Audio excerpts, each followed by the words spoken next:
300 people don't simply vanish. Not from a plantation that was locked. Not on the morning of Christmas. Not without a single sound.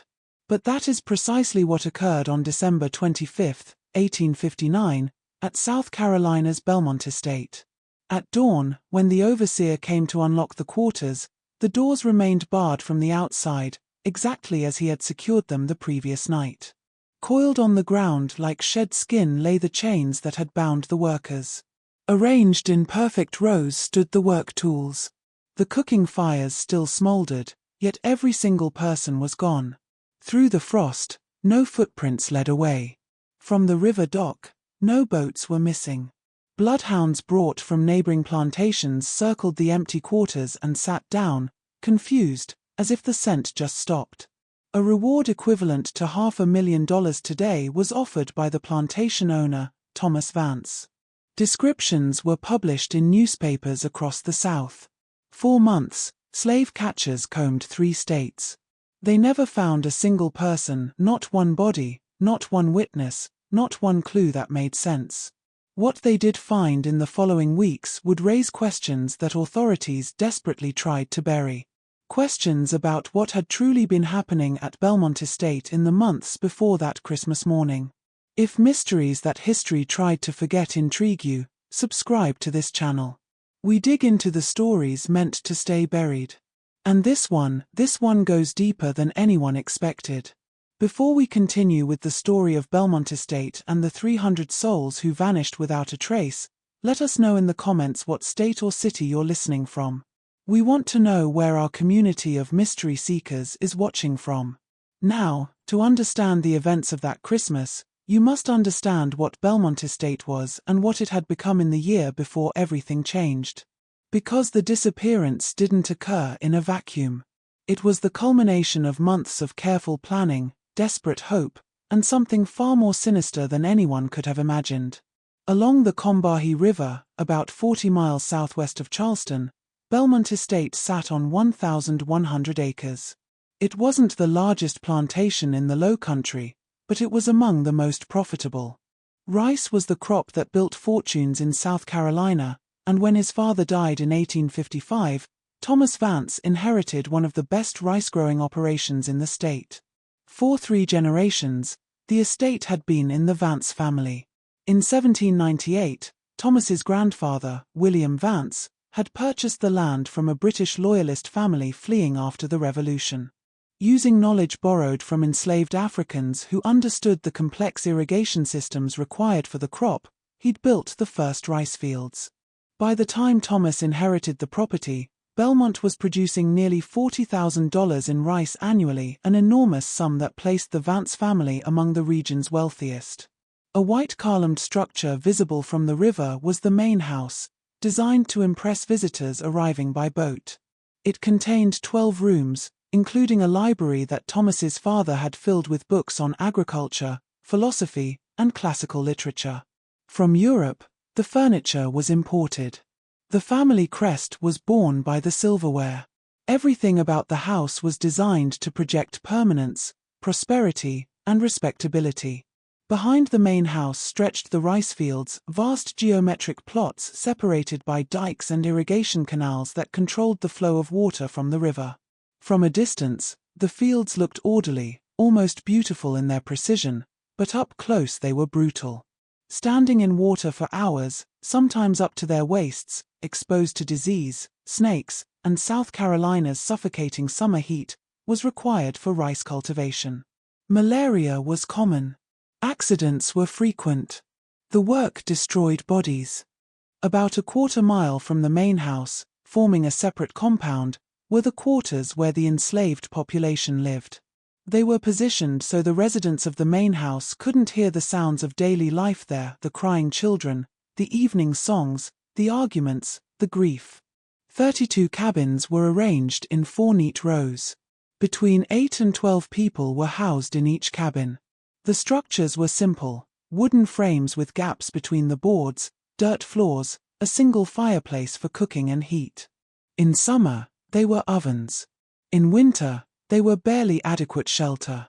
A communal cooking area where meals were prepared in large iron pots existed, along with a small infirmary, really just another cabin with a few shelves of basic medical supplies.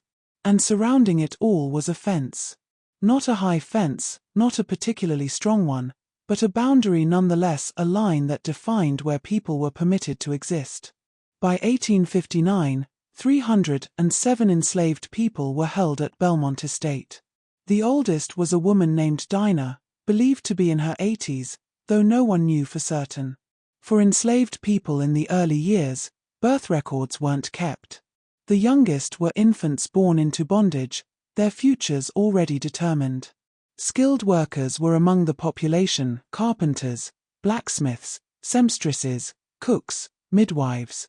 There were field workers who knew the rhythms of rice cultivation better than any overseer. There were house servants who moved through the main house like ghosts, present but invisible, seeing everything and saying nothing. And there were the children, dozens of them, ranging from infants to teenagers. They worked too, once they were old enough. The youngest carried water to the fields. The older ones learned trades or joined the field gangs. Childhood, as such, barely existed. 31 years old was Thomas Vance when the disappearance occurred. At 27, he had inherited the plantation after his father suffered a stroke and died within days. At the College of Charleston, where he'd studied literature and philosophy before returning home to learn the practical business of plantation management, Thomas had been educated. By all contemporary accounts, he was unremarkable, not particularly cruel by the standards of the time, but not kind either. He was a businessman who saw the plantation as a machine and its workers as components of that machine. He kept detailed records of productivity. He calculated the cost of feeding and clothing enslaved workers against their output. He made decisions based on profit margins. He rarely visited the quarters. To his overseer, William Trent, a man who had worked at Belmont for 15 years, he left the day-to-day management. Efficient, methodical, and utterly indifferent to the humanity of the people he supervised was Trent. He enforced the rules, maintained discipline, and ensured work quotas were met. Nothing more, nothing less. 4 years, predictable patterns were followed by life at Belmont. The work was dictated by the seasons. Planting in spring, tending the fields in summer, harvest in fall, maintenance in winter. A brief respite was offered by Sundays, a few hours when people could tend their own small garden plots, mend clothes, or simply rest. A day or two of reduced work was brought by Christmas, a tradition most plantation owners observed, partly out of custom and partly because it was believed small concessions prevented larger rebellions. But in March of 1859, something changed. To Charleston for a meeting of the Agricultural Society, an organization where plantation owners shared information about crops, markets, and labor management, Thomas Vance traveled. He returned 3 days later with a guest, Dr. Silas Cratton. A medical doctor, Dr. Cratton was not, though he used the title. He held a degree in natural philosophy from what he claimed was a university in Pennsylvania, though later investigations would reveal inconsistencies in his credentials. He was 43 years old, tall and thin, with dark hair graying at the temples and eyes that seemed to catalogue everything they saw. Through the Caribbean and South America, studying what he called labor efficiency systems, he had spent years traveling. Sugar plantations in Cuba, coffee plantations in Brazil, and mining operations in Peru he had observed. He'd taken notes on how different populations responded to different management techniques. He'd developed theories about human behavior, motivation, and control. And to Belmont Estate with a proposal that Thomas Vance found irresistible, he had come. Within a year, without purchasing additional workers or land, Cratton claimed he could increase the plantation's productivity by 40%. His method was scientific, based on careful observation and the application of principles he had developed through years of research. All he needed was access to the enslaved population and the freedom to implement his system. Vance, who was always looking for ways to increase profits, agreed immediately. Room and board at the main house and a generous fee to be paid at the year's end if the promised results materialized were offered to Cratton. With 3 large trunks of equipment, Cratton arrived at Belmont. The first week he spent observing, walking through the fields, watching people work, taking notes in a leather-bound journal he carried everywhere. He spoke to no one except Vance and Trent. He simply watched. Then a workspace was requested by him. One of the estate's outbuildings, a structure previously used for storing equipment and supplies, was given to him by Vance. It was about 30 feet long and 20 feet wide with a wooden floor, solid walls, and a few small windows. With heavy cloth, Cratton had the windows covered. Serious locks, the kind used on warehouses in Charleston, were installed on the doors by him. He brought in furniture, a desk, chairs, shelves. He unpacked his equipment, brass instruments with dials and gauges, glass containers of various sizes, leather straps mounted on wooden frames, notebooks and writing implements, lamps that burned with unusual brightness. Workers who glimpsed inside when the doors opened briefly described seeing things they didn't understand, diagrams on the walls, charts with numbers and symbols, strange tools that looked like they belonged in a doctor's office or a workshop. Within 2 weeks of his arrival, what he called assessments were begun by Cratton. On a Monday morning in late March, the first group was brought to his building. 5 people, 3 men and 2 women, all field workers in their 20s and 30s. From the quarters to Cratton's building, Trent escorted them and left them there. 6 hours later, they emerged. They were quiet, not silent exactly, but subdued in an unusual way. When asked what had happened inside, vague answers were given by them. "He measured us," one man said. "Asked questions," a woman added. Nothing more. Over the following weeks, an assessment was undergone by every person at Belmont Estate. Methodically, Cratton worked, bringing in groups of 5 or 6 at a time. Anywhere from 4 to 8 hours lasted the sessions. Intense speculation and horror would later become the subject of what happened during these assessments. Based on testimony from survivors and fragments of Cratton's notes that were eventually discovered, some of what occurred can be pieced together by us. Everything was measured by Cratton. Height, weight, arm span, hand size, chest circumference. He measured how far people could reach, how much weight they could lift, how long they could stand without sitting. He timed how quickly they could complete simple tasks, picking up objects, moving from one side of the room to the other, responding to commands. He asked questions, hundreds of questions about their families, their childhoods, their fears, their dreams, about what made them angry, what made them sad, what made them obedient. He asked about their relationships with other workers, with overseers, with the Vance family. He took notes on everything. Each person had a file, pages of observations written in Cratton's precise handwriting. And then there were the tests. These were more disturbing. Scenarios, hypothetical situations, would be presented by Cratton, and he would ask how people would respond. Objects would be shown by him, and he would ask them to identify uses. Tasks that seemed pointless would be given by him, arranging blocks in patterns, repeating sequences of numbers, standing in uncomfortable positions for extended periods, and he would observe how they reacted. Merely tedious were the assessments to some people. Deeply unsettling were they to others. There was something about Cratton's manner, the way he watched, the way he wrote in his notebook, the way he seemed to be looking not at them but through them, that created a profound sense of unease. But only the beginning were the assessments. Once his initial observations were completed by Cratton, what he called his system was begun to be implemented by him. Restructured was the work schedule. Reassigned to different tasks based on criteria only Cratton understood were people. To maintenance duties, some field workers were moved. To the fields, some house servants were sent. Arbitrary seemed the changes, but they were based on careful analysis of each person's capabilities and psychological profile, Cratton insisted. Adjusted were rations. More food was received by some people, particularly those Cratton had identified as high-value workers. Less was received by others.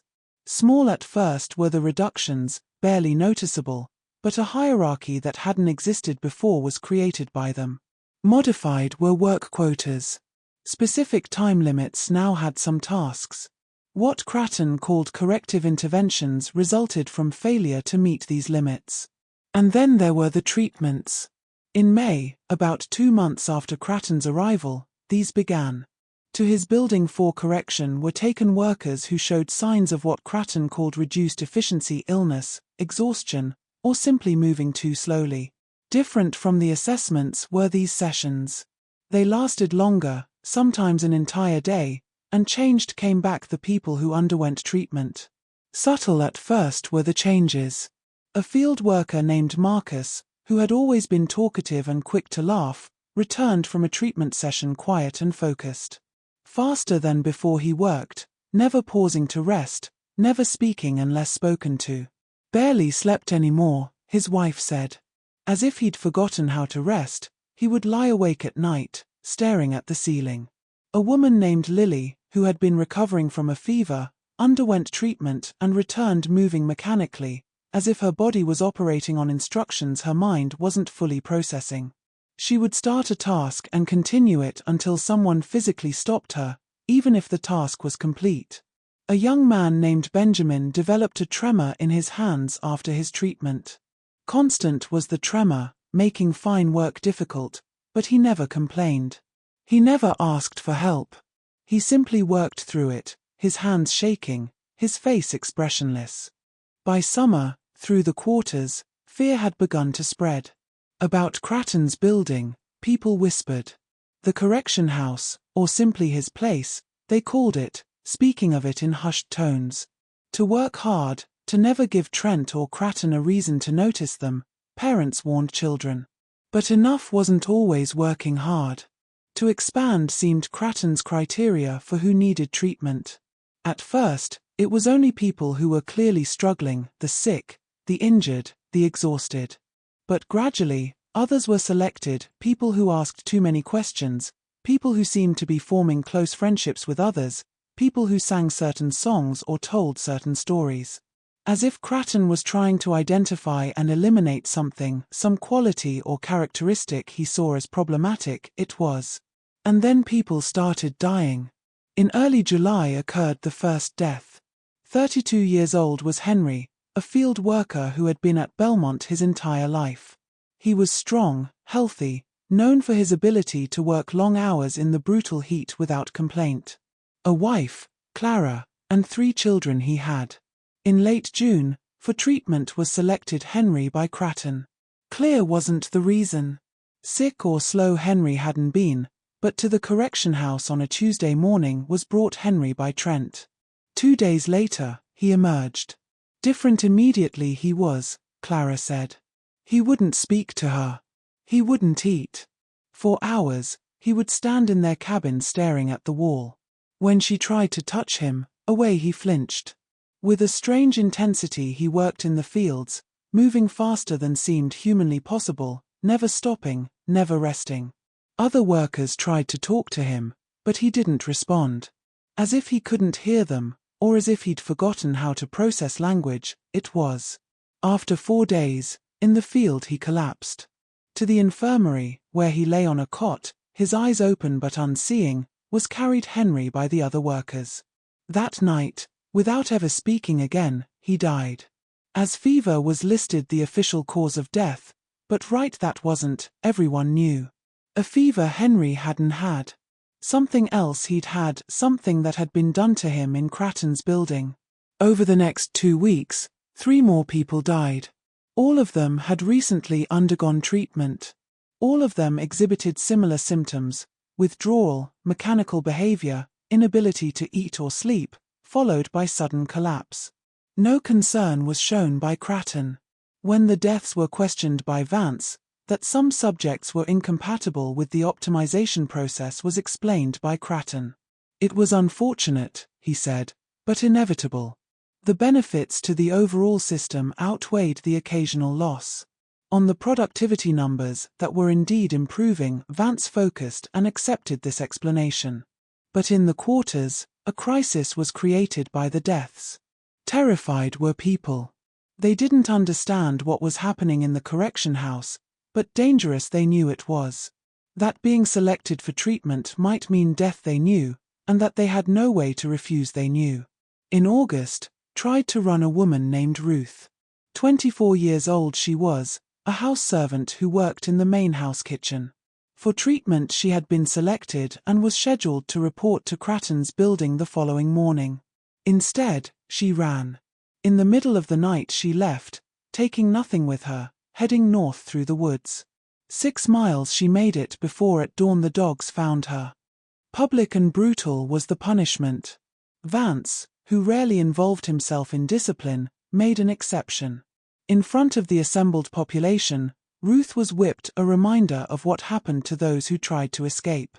But the whipping wasn't the end of it. Afterward, for what he called behavioral correction, she was taken to Cratton's building. For 3 days, she was inside. When she emerged, she could walk and work, but never again did she speak. Not a word, not a sound. Open were her eyes, but empty they seemed, as if something essential had been removed. Like looking at a shell it was, said people who had known Ruth. The person who had been Ruth, who had loved singing, who had told funny stories, who had dreamed of freedom, was gone. Something else was what came back. A turning point was marked by the incident with Ruth. Before, fear there had been. Now, terror there was. And beneath the terror, something else was growing, rage. But enough wasn't rage alone. Through generations of bondage, the people at Belmont Estate had learned that open rebellion was suicide. To crush resistance was designed the system.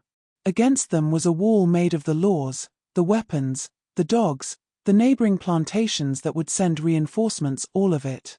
If they were going to act, smart they would need to be. Careful they would need to be. They would need to plan, and in a way that Cratton, with all his observations and measurements and psychological theories, would never detect. They would need to do it. If you're as disturbed by this as we are, hit that like button and let us know in the comments what you think was really happening in Cratton's building. Because what comes next reveals that while Cratton thought he was controlling everything, actually the most important thing happening right under his nose he was missing. The truth is, while his experiments were being conducted by Cratton, convinced that he was breaking down individual will and preventing collective action, something he never anticipated was being done by the people of Belmont Estate. They were organizing. In the most unlikely place among the children, the organization began. At Belmont Estate, as at most plantations, a strange position was occupied by enslaved children. Too young to be seen as serious threats they were, too small to be worth the constant surveillance that adults endured. Through spaces that adults couldn't, they moved. Between the fields and the quarters, carrying messages, to the main house, running errands, in areas that overseers ignored, playing. And everything they were watching. In the months after Cratton's arrival, strange behaviors began to be exhibited by the children that adults noticed but overseers didn't. At specific times, in specific locations, they would gather always briefly, never long enough to attract attention, behind the woodshed at dusk, near the old well that no longer worked, in the space between 2 particular cabins where the shadows fell just right. Certain songs they would sing, always the same ones, with lyrics that seemed innocuous but carried embedded meanings. Songs about rivers and stars and journeys. Songs their grandparents had taught them. Songs that had been passed down through generations. Songs that contained maps and instructions disguised as simple melodies. One song, which in a journal was recorded by a visitor to a neighboring plantation, included the lines, "When the master sleeps and the river runs, we'll follow the drinking gourd to the promised son." A known code for the Big Dipper, used by people escaping slavery to navigate north, was the drinking gourd. But when the master sleeps and the river runs, those phrases were specific, temporal markers, instructions for timing. Messengers were the children, carrying information in ways that seemed innocent. To bring water to the fields, a child sent might pause to sing a particular song within earshot of certain workers. Near the main house, a child playing might repeat a phrase they'd overheard that was actually a coded message. And the adults were listening. In April, shortly after Cratton's assessment started, the planning had begun. With a man named Samuel it began. 41 years old was Samuel, a skilled carpenter who had been at Belmont for 23 years. A unique position on the plantation was had by him. Because of his skills, more freedom of movement than most was given to him. He repaired buildings, built furniture, maintained the structures that kept the plantation functioning. This meant without arousing suspicion, he could move between the main house, the quarters, the outbuildings, and the fields. It also meant access to places other people didn't have was had by him. In early April, while repairing a door at one of the storage buildings, something was noticed by Samuel. A root cellar was had by Cratton's building, the correction house. By accident he discovered it. To check the building's foundation for water damage, he'd been asked. And while examining the exterior, that the ground on one side sounded hollow when he tapped it was noticed by him. Further investigation revealed a wooden trapdoor partially hidden by overgrown grass. Locked was the trapdoor, but skilled with locks was Samuel. That night alone he returned and opened it. Larger than he expected was the root cellar, about 10 feet square with a dirt floor and stone walls. Clearly old it was, probably built when the structure had been used for food storage years earlier. But something else was what caught Samuel's attention. At the bottom of one wall of the cellar was a gap, a space where the stones didn't quite meet the ground. Through the gap flowed cool air. Further Samuel investigated. To a tunnel led the gap. Very old was the tunnel, very old. Decades earlier, as part of the plantation's original drainage system, designed to divert water from the rice fields during heavy rains, it had been built. Years ago, with a more efficient design, the system had been replaced, and sealed and forgotten had been the old tunnels. But completely sealed hadn't been this one. Passable it still was. As far as he dared that first night, Samuel explored. About 4 feet high and 3 feet wide was the tunnel, shored up with timber that was rotting in places but still mostly intact. Underground it ran, heading in the direction of the river. All the way he couldn't follow it. Enough light he didn't have, and back before his absence was noticed he needed to get. But enough he'd seen. A way out was the tunnel. Over the next week, 3 people were told by Samuel, his wife, Rachel, and 2 men he trusted absolutely, Daniel and Joseph. Both were field workers. Both were strong and smart, and both had families they were desperate to protect. To plan they began. Cleared would need to be the tunnel. Over the years, parts of it had collapsed, and debris blocked sections of the passage. Weak points would need to be shored up by them. Where it led would need to be determined by them and whether passable all the way to the river it actually was. And all of this in secret would need to be done by them, working in the one place on the plantation where they might not be observed, underground, in Cratton's own building. Audacious it was. Dangerous it was.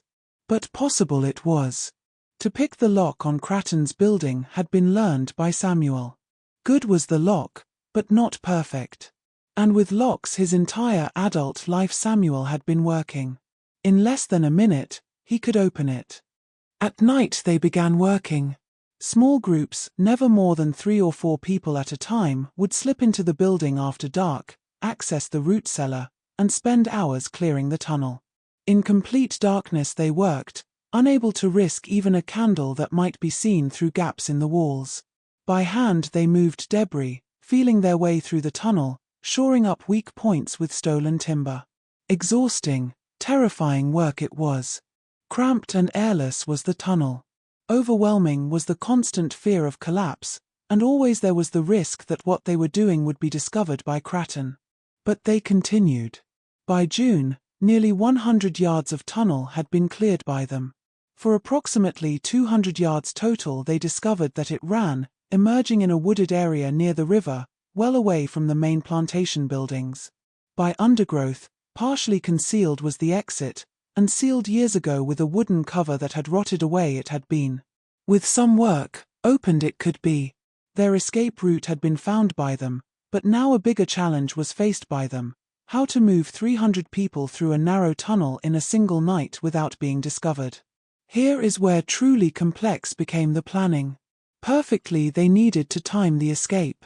A night when security was relaxed, when overseers were distracted, When the maximum amount of time before the disappearance was discovered they would have, it would have to be. The obvious choice was Christmas. The one day each year when a brief respite was traditionally given to enslaved workers by plantation owners. Most overseers took the day off. On its own celebrations would be focused the main house. At its lowest would be security. But problems there still were. From the outside every night, the cabins were locked. With locks that only Trent and Vance had keys for were secured the chains that bound certain individuals, those considered flight risks. These problems would need to be solved by them. And 300 people, men, women, children, elderly, sick, to move silently and quickly through a tunnel that could only accommodate a few people at a time, they would need to coordinate. The summer and fall were consumed by the planning. Into the conspiracy were brought more people, but carefully, selectively. Only people who could be trusted absolutely. Only people who understood that a single mistake, a single betrayal would mean death for everyone. A system of signals was developed by them. Certain things meant certain songs. Certain instructions were carried by certain phrases spoken in certain contexts. The primary messengers became the children, moving between groups, carrying information in ways that seemed innocent. Supplies were stockpiled by them, small amounts of food taken from rations and hidden in the tunnel, water containers, blankets, anything that might be needed for the journey after they emerged from the tunnel. Contact with the Underground Railroad was made by them. This was perhaps the most dangerous part of the plan. Even into South Carolina extended the Underground Railroad network, but secretive, fragmented, and constantly under threat it was.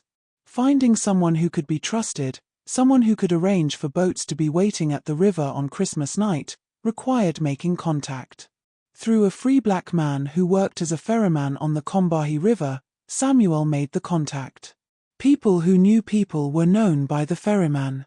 Through a chain of intermediaries, each knowing only what they needed to know, messages were passed. By December, in place was the plan. On Christmas Eve, while the main house celebrated and the overseers drank and relaxed, through the tunnel would begin moving the people of Belmont Estate. In groups they would go, timed carefully to avoid crowding. First would go the strongest to help others through difficult sections. Together would stay families.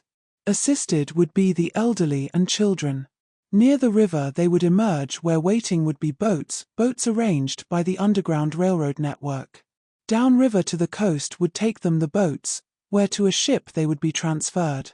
To Philadelphia, to freedom, would take them the ship. An impossible plan it was. Perfect timing, perfect coordination, and perfect luck it required. But the only plan they had it was. And then 2 weeks before Christmas, something happened that threatened to destroy everything. What they were planning was discovered by Dr. Silas Cratton. On December 10, 1859, the discovery happened. Late in his building, reviewing his notes and preparing reports for Thomas Vance, Cratton had been working. Excellent were the productivity numbers, exactly as he'd promised. Working was the optimization system. Pleased was Vance. But something odd in recent weeks had been noticed by Cratton. Small things, inconsistencies. Unusual energy were showing certain workers who should have been exhausted. Signs of coordination were displaying people who should have been isolated. Patterns in behavior that didn't match his predictions there were. A man who believed in patterns was Cratton.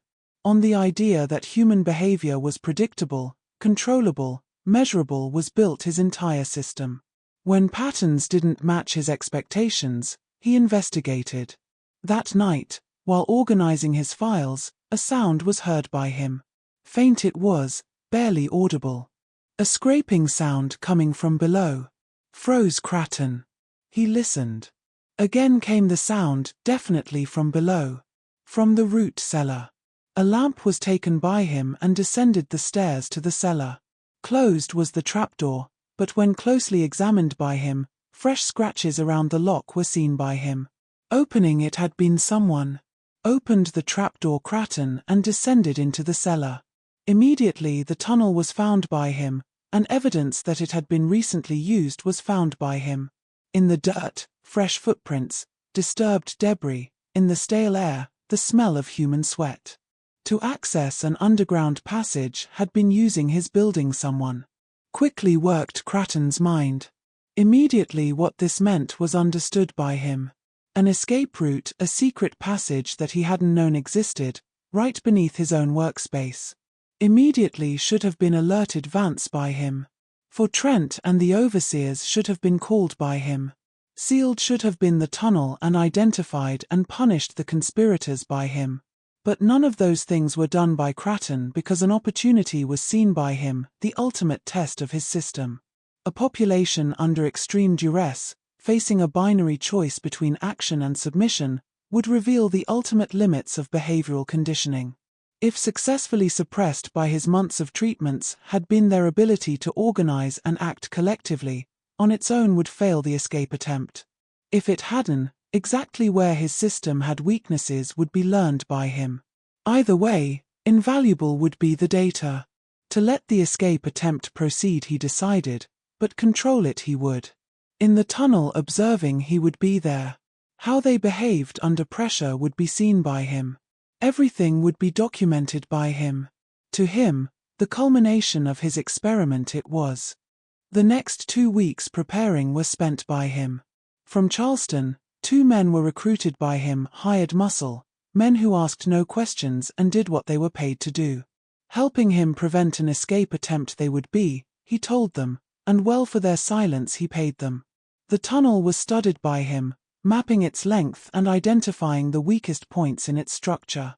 At strategic locations, ropes, tools, weapons, supplies were positioned by him. And he waited. Vance wasn't told by him. Trent wasn't told by him.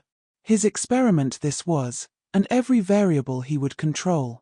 But a critical error was made by Cratton. On instinct and desperation were operating the people planning the escape, he assumed. Disorganized he assumed they were, that crude and easily disrupted would be their plan. Wrong he was because for 8 months had been planning the people of Belmont Estate. Problems they had anticipated. Backup plans they had, and something Cratton, with all his theories and measurements, had never understood they had each other. On Christmas Eve, as over the Combahee River the sun set, the final preparations began. In the quarters, through their evening routines as they always did moved people. Meals they cooked. Children they tended to. Songs they sang. To any observer, a normal evening it was. But beneath the surface, something else was happening. Passed were signals. Given were final instructions. To the places they'd lived, the graves of family members they would never see again, the small pieces of life they'd managed to build in captivity, goodbye were saying people. At the main house, for neighboring plantation owners, a Christmas Eve dinner was being hosted by Thomas Vance. 8 guests, including their wives. With candles was lit the dining room. With food was laden the table. Freely flowed the wine. In excellent spirits was Vance. Profitable had been the year. Exactly as promised had worked Cratton's system. Bright looked the future.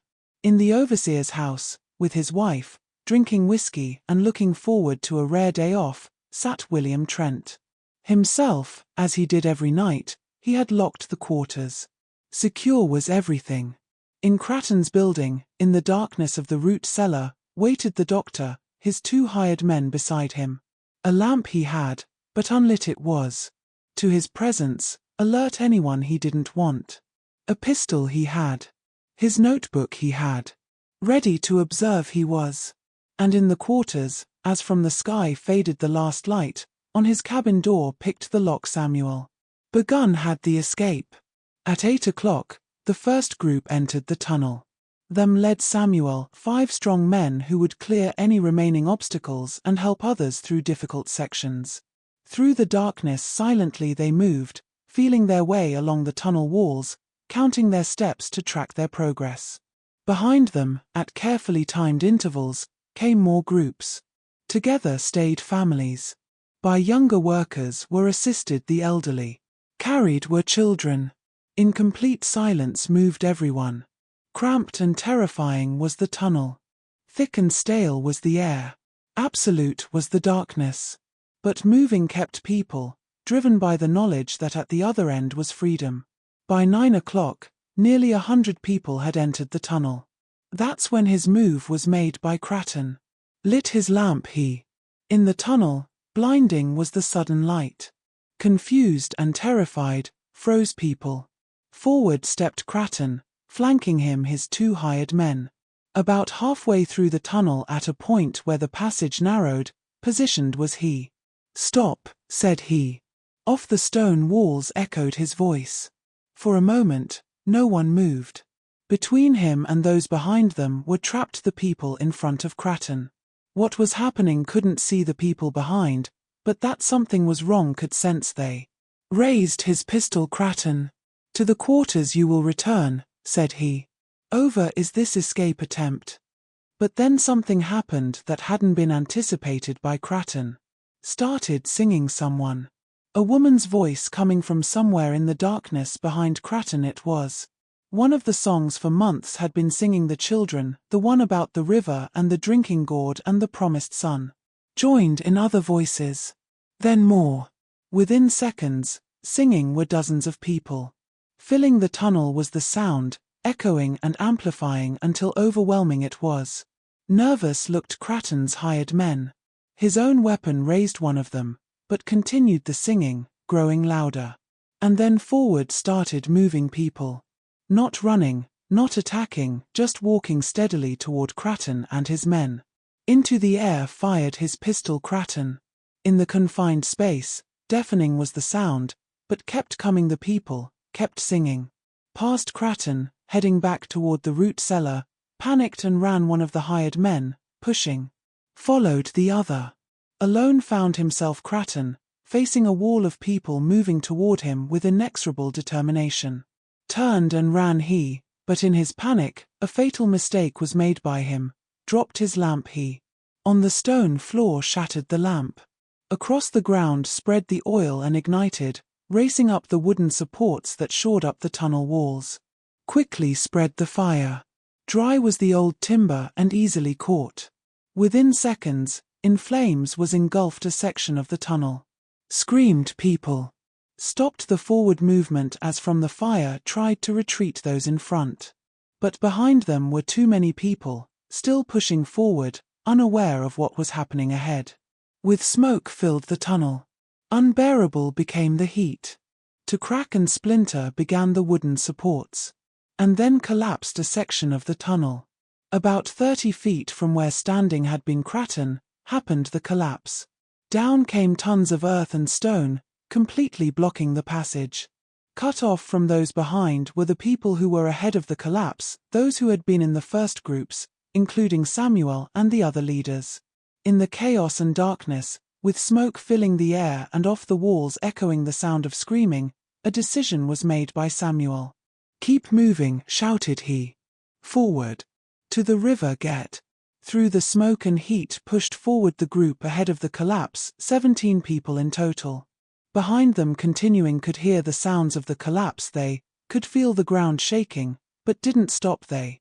The end of the tunnel was reached by them and into the cold night air emerged.